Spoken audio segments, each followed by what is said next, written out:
네, 의과대학 학생 여러분 안녕하십니까? 혈액내과 전문의 김도영 교수입니다. 오늘 이 시간에는 약성 림프종이라는 병에 대해서 여러분들이 이해하기 쉽게 한번 설명해 보겠습니다. 림프종이라는 병은 결국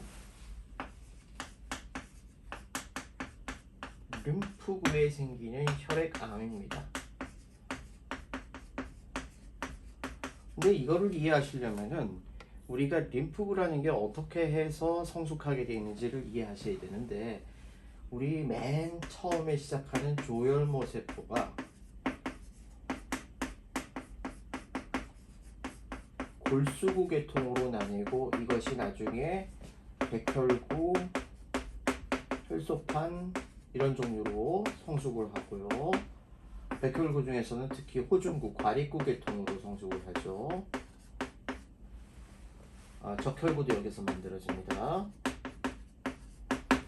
근데 림프구 계통에서 이제 성숙을 하기 시작하면은 이제 그 림프구에 전 단계 세포들이 있어요. 그 중에서도 아주 얼리한 림포이드 셀들, 그리고 어느 정도는 머추어한 림포이드 셀들이 있고요. 이것이 머추어한 림포사이트 관계를 갖춰서 최종적으로는 이제 플라즈마 셀로 분할을 하죠. 그래서 이 얼리한 림포이드 셀에서부터 이게 암세포로 변하는 것이 어큐트 림포블라스틱 루케미아입니다.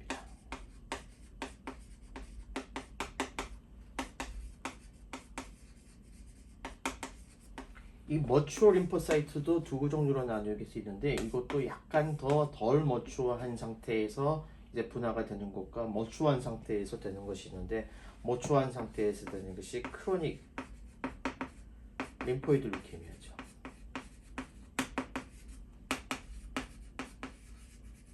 그리고 앞서 이게 플라즈마 셀이 마지막 노후한 단계, 마지막 최종적으로 성숙한 단계라고 했는데, 이 단계의 세포가 이제 암세포로 되면은 이제 플라즈마 셀 마일로마, 좀 멀티플 마일로마가 되는 거죠.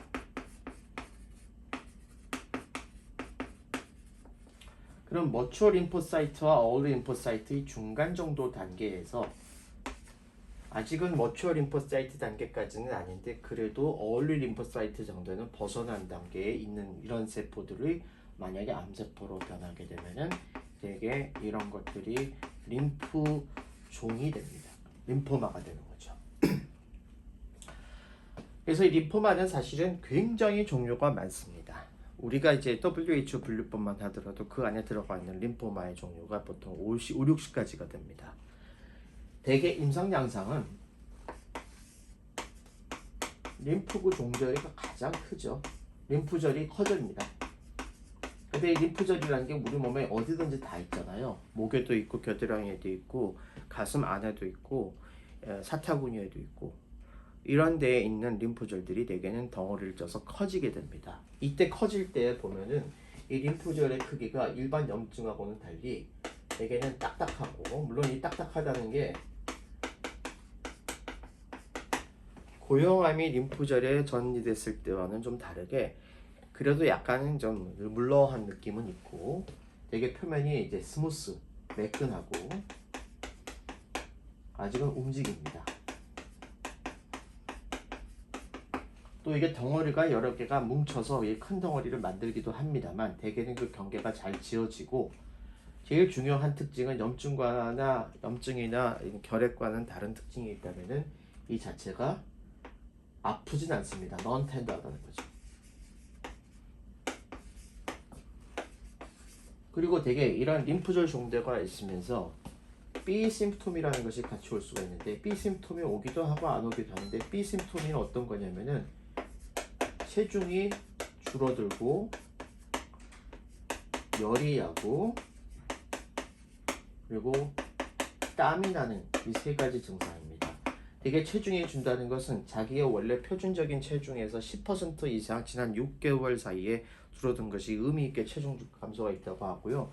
발열은 체온을 재봤는데 38도 이상 연속으로 2번 이상 나오는 경우가 되겠고, 주로 땀이 나는 경우는 야간에 땀이 나는 경우가 많습니다. 그래서 이러한 B 심톰이 있는 경우도 있고 없는 경우도 있는데 대개 있을 때는 이와 같이 림프절 정도가 같이 있으면은 반드시 의심을 하게 돼 있습니다.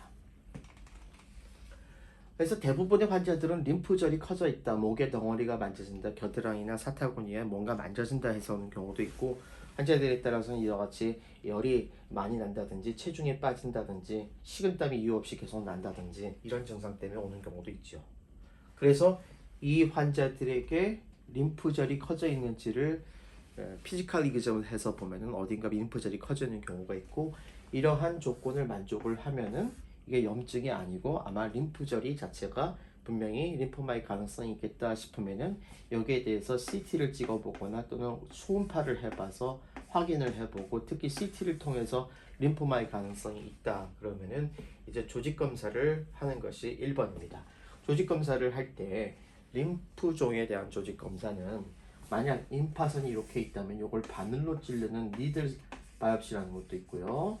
조금 큰 바늘을 가지고 사용하는 코어 니들 바이옵시라는 것도 있고요. 아예 이 림프절 덩어리들 자체를 떼내는 익시전 바이옵시라는 것이 있는데, 림프절을 가지고서 떼내서 이 림프종을 검사를 할 때는 제일 좋은 검사는 익시저널 바이옵시입니다. 왜냐하면 림포마라는 병 자체는 이렇게 니들 바이옵시를 한다든지 코어 니들 바이옵시를 했을 때는 주변에 이런 림프 노드의 스트럭처를 가지고서 이게 림포마의 가능성이 있겠냐를 봐야 되는데, 되게 이렇게 조직이 작은 경우에는 진단이 정확하게 안 나오는 경우가 많거든요. 그래서 이렇게 니들 바이옵시나 코어 니들 바이옵시보다는 익시저널 바이옵시를 하는 것이 훨씬 더 유리합니다. 물론 익시전 바이옵시를 하기에 환자 상태가 어렵다든지 림프절이 굉장히 깊은 곳에 들어가 있다, 배 깊은 곳이나 종격동 가운데 깊은 데 들어가 있어서 그런 게 어려울 경우에는 그때는 그냥 코어 니들 바이옵시를 할 수밖에 없겠죠. 이렇게 해서 림프절을 얻은 다음에 그 림프절을 가지고서 이제 진단을 내립니다. 진단은 이제 병리 교수님이 이제 진단을 내리시게 되는데, 림프종 분류가 굉장히 복잡해져. 그래서 이 분류를 어떻게 여러분이 이해하기 쉽게 설명을 해드릴까 고민을 하다가 결국은 이 분류가 여러 개가 섞여 있어서 분류가 복잡한 겁니다. 첫 번째는 이제 이게 B세포냐 T세포냐 NK세포냐에 따라서 B세포, T세포, NK세포 림프종 이렇게 나눌 수 있어요. 근데 경우에 따라서는 T와 NK는 같이 묶어서 NKT라고 같이 얘기도 하기도 합니다. 또는 T와 NK가 구분이 좀 애매한 경우도 있습니다. 어쨌든 B와 T와 NK 세 개로 나눌 수 있다. 이거는 되게 이뮤노페노타입이라고 해서 면역화학 염색을 하게 되면은 이 면역항에서 B셀 계통의 마커가 염색이 되느냐, T셀 계통이 염색되느냐, NK 계통이 염색되느냐에 따라서 이제 구분을 할 수 있겠죠. 그 다음에 임상 양상이나 이 모양을 가지는 걸로 해서 허지킨과 비허지킨으로 나눈 경우도 있습니다. 허지킨은요 아주 재미있는 림프종인데, 림프절 전체 덩어리가 있으면 그 중에서 실제 허지킨 림포마에 해당하는 림포마 셀, 이 악성세포는 중간에 있는 아울이라고 해서 이 마치 올빼미가 안경 쓰고 있는 것 같은 그런 세포 하나만 림포마 셀이고 나머지는 다 정상세포입니다. 되게 이러한 것들을 굉장히 독특하게 나누는 이유는 허지킨이라는 병 자체가 임상 양상도 좀 독특하고 실제 서구에서는 상당히 많은 림프종이기 때문에 그렇습니다. 하지만은 우리나라에서 허지킨 림포마는 그렇게 많지 않고 대부분이 비허지킨, 즉 non-Hodgkin's lymphoma NHL이 훨씬 더 많습니다. 허지킨 림포마는 HL 보통 그렇게 얘기를 하기도 하고 허지킨스 디지즈 HD 그렇게 얘기를 하기도 하지요. 여기까지는 이제 병리적인 개념이고요. 실제 임상적인 개념에서 보면은 우리가 인돌런트 하느냐, 어그레시브 하느냐를 가지고서 나누는 것도 굉장히 중요합니다. 인돌런트 하다는 것은 병의 진행이나 양상 자체가 굉장히 스무스하고 천천히 나빠진다. 치료하지 않아도 어떤 경우에는 상당히 오래 가기도 하고 환자가 그냥 증상이 없이 오래 지내는 경우도 있습니다. 하지만 어그레시브 림포마는 이걸 치료하지 않을 경우에는 되게 수개월 이내에 병이 나빠지게 돼 있고 사망할 수도 있는 그런 병이기 때문에 임상적으로는 이러한 인돌런트와 어그레시브로 나누는 게 굉장히 중요한 그러한 경우가 있을 수 있습니다. 그래서 이 세 가지를 조합을 해서 우리가 다양하게 분류를 할 수 있어요. 대부분의 허지킨은 거의 다 B입니다. 그리고 허지킨은 되게 인돌런트한 경우가 많습니다. 그래서 비호치킨에서 따지고 보면은 비호치킨 중에서 이제 B셀과 T셀, NK셀 이렇게 나눌 수가 있는데 비호치킨, non-Hodgkin 림포마 중에서 B계통에서 인돌론트한 림포마의 대표적인 것을 보면은 이제 폴리큘러 림포마, 여포성 또는 소포성 림포마 또는 마지널 존 B셀 림포마 이런 세포들 몇 가지가 있고요. 어그레시브 림포마 중에서 non-Hodgkin's 림포마인데 B셀이면서 어그레시브하고의 대표적인 거는 디퓨즈 라지 B셀 림포마가 있죠. 이게 가장 흔하기도 하고 실제 여러분들이 많이 경험하는 림포마고 이게 중요하기도 합니다. B셀 중에서 비호치킨스 림포마 중에서 T세포에 해당하는 그러한 어그레시브 림포마의 대표적인 거는 페리페랄 T셀 림포마가 있고 안지오이메플라스틱 T셀 림포마 이런 몇 가지 서브 타입들이 있습니다. 그래서 이러한 그 계통을 대해서 분류를 하실 때 여러분들이 아셔야 될 것은 흔한 것들이 어떤 거냐 또 이것을 분류에 따라서는 어떻게 우리가 나눌 수 있느냐 이렇게 개념을 가지고 접근을 하시는 게 중요합니다. 자, 그래서 치료는 결국은 이 질환 서브 타입에 따라 조금씩 다 달라집니다. 예를 들면 인돌론트 림포마 같은 경우 중에서 특히 폴리큘러 림포마 같은 경우는 병기가 1기나 2기 같은 경우는 치료 안 하고 보기도 합니다. 하지만 3, 4기부터는 환자가 증상도 있고 여러 가지 프로그레스할 가능성이 있기 때문에 치료를 하게 되죠.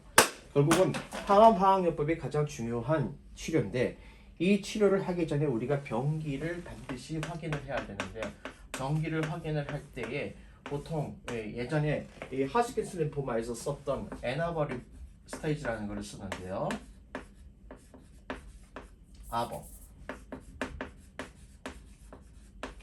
애나버 스테이지를 보면은 이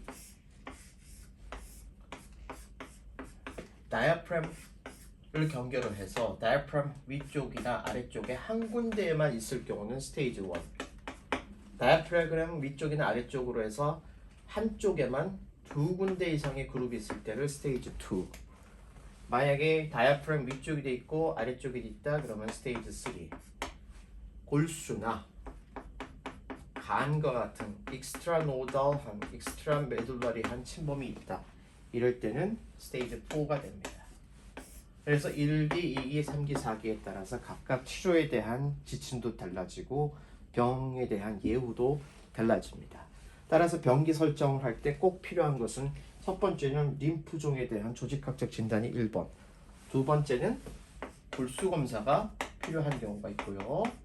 골수 검사를 해서 골수 침범이 있는지를 반드시 확인을 해야 되고 이때 골수 검사는 되도록 많은 골수를 얻어야 되기 때문에 왼쪽 오른쪽 양쪽을 하는 바이라테랄을 보통 선호합니다. 그 다음에 과거에 이제 CT를 가지고서 병기를 했는데 최근에는 CT보다는 이제 PET 검사, PET를 가지고 하는 경우가 훨씬 더 일반적으로 됐습니다. PET가 훨씬 더 정확하기도 하고 지금 이 림프종에 대한 치료 반응을 볼 때는 그 반응에 대한 판정 자체가 PET 검사에 의해서 판정을 하게 되어 있기 때문에 PET 검사를 반드시 하게 되어 있고 처음부터 뇌나 신경계통의 침범이 많을 걸로 생각하는 특수한 경우라든지 아니면 환자가 진단됐을 때 신경계통의 증상이 있다. 즉 의식이 좀 안 좋다든지 신경학적으로 뭔가 문제가 있다든지 이럴 때는 되게 스파이널 탭, 요추천자도 같이 해서 신경계통에 침범이 있는지를 보기도 하고 브레인 MRI를 찍어서 신경계통에 침범이 있는지를 확인하기도 합니다. 이렇게 해서 병기가 정해지면은 이제 항암 화학요법을 합니다. 보통 림프종에서 많이 사용하는 항암제들은 여러 가지 3제 이상의 항암제를 같이 사용하는데 안트라사이클린 계통하고 그다음에 빈카 알칼로이드, 스테로이드, 그다음에 사이토톡시게이션 중에서 아이클레이팅 에이전 같은 약제들을 다 혼합을 해서 사용을 하고 대개 이러한 혼합된 약제를 표준 강도로 쓰는 것과 고강도로 쓰는 것과 좀 달라지는데 대개 표준 강도 같은 경우는 항암제를 맞고 환자가 통원도로 치료할 수 있는데 반해서 이제 고강도 치료의 경우에는 대개 림프마이긴 하지만 백혈병에 준하는 그런 치료의 강도가 들어가기 때문에 환자가 장기간 동안 입원을 하거나 수혈을 하거나 호중고가 많이 떨어져서 뉴트로페닉 피버가 생길 위험성이 높은 경우가 고강도 치료가 되겠죠. 그래서 이거는 치료법에 따라서 굉장히 다르기 때문에 여러분들에게 일반적인 설명을 드리기는 좀 어렵고요. 이게 림프종의 항암 화학요법을 할 때는 특히 여러분들이 하나 기억하실 것은 사용하는 약제 중에서 빈카 알칼로이드라든지 안트라사이클린 같은 약제들은 되게 이 베지칸트라고 해서 약이 혈관 바깥으로 새면은 이 소프트 티슈에 네크로시스를 일으킬 수 있는 그런 성분들이 있기 때문에 이 베지칸트가 혈관 바깥으로 익스트라바지에이션 되는 것을 막기 위해서 되게 캐모포트라는 중심정맥관을 가슴 부위에다가 삽입을 해서 이것이 되게 SVC라든지 아니면 인터널 주글라 같은 커다란 혈관 안으로 직접 약물이 들어가게끔 하는 치료를 많이 사용을 합니다. 만약에 이런 항암요법을 보통 3사이클을 하고 팩트 검사를 해서 리스폰스를 보고 마지막 6번째 사이클까지 해서 최종 리스폰스를 봐서 모두 다 없어졌다. 그런 것을 우리가 complete remission, CR 그렇게 얘기를 하죠.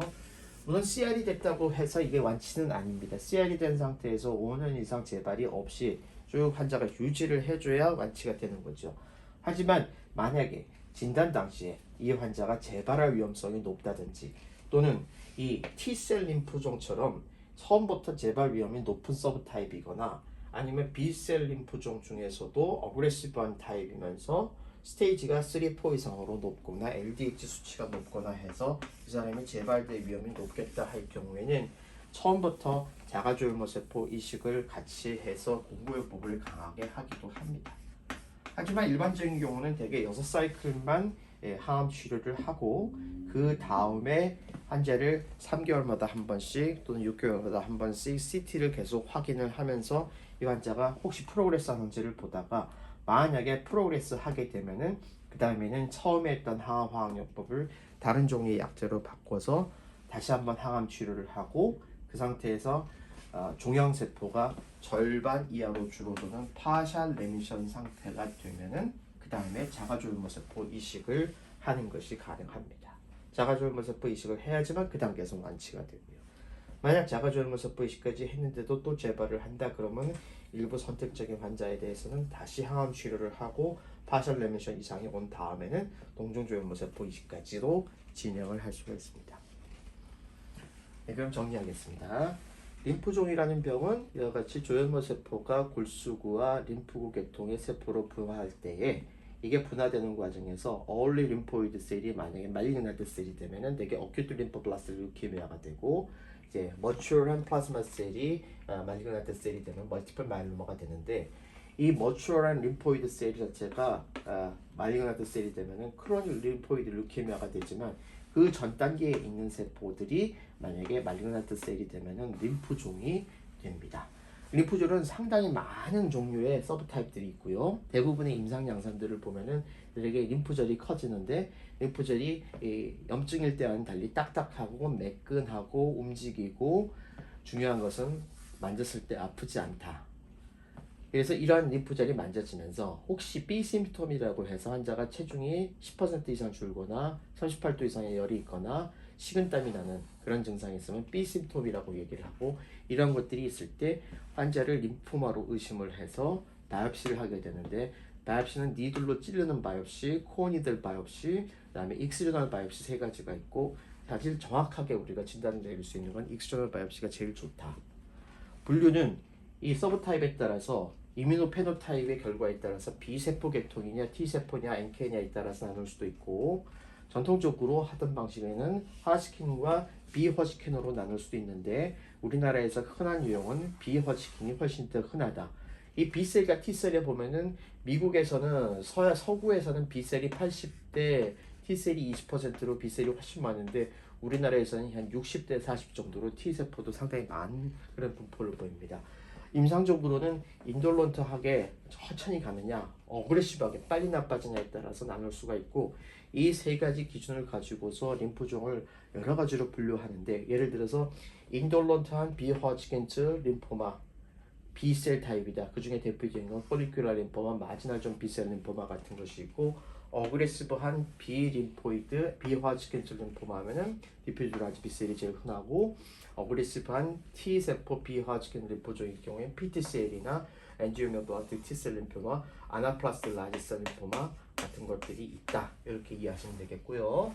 결국 치료하기 전에 우리가 병기를 확인해야 되는데 병기에서 제일 중요한 것은 이제 이러한 이 CT 패트를 가지고서 이 병이 다이아프래금 한쪽에만 몰려 있느냐 양쪽에 있느냐 골수를 침범하냐에 따라서 1기, 2기, 3기, 4기로 나누고 이걸 하기 위해서 골수 검사와 패트 검사 신경학적인 침범이나 신경학적인 증상이 있을 때는 요추 검사와 MRI까지 같이 해야 된다.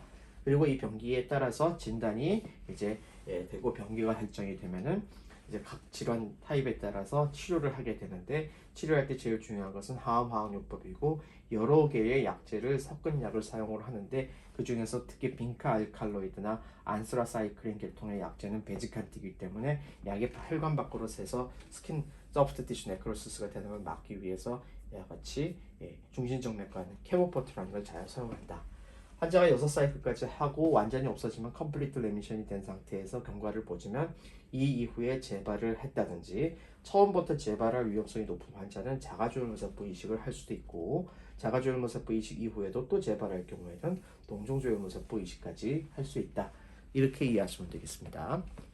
네, 오늘 그 강의 이렇게 마치고요. 여러분들이 림프종이라는 병이 굉장히 어렵고 복잡한 병이지만 이 강의를 통해서 여러분들이 림프종에 대해서 조금 더 이해할 수 있는 계기가 되시길 바라겠습니다. 감사합니다.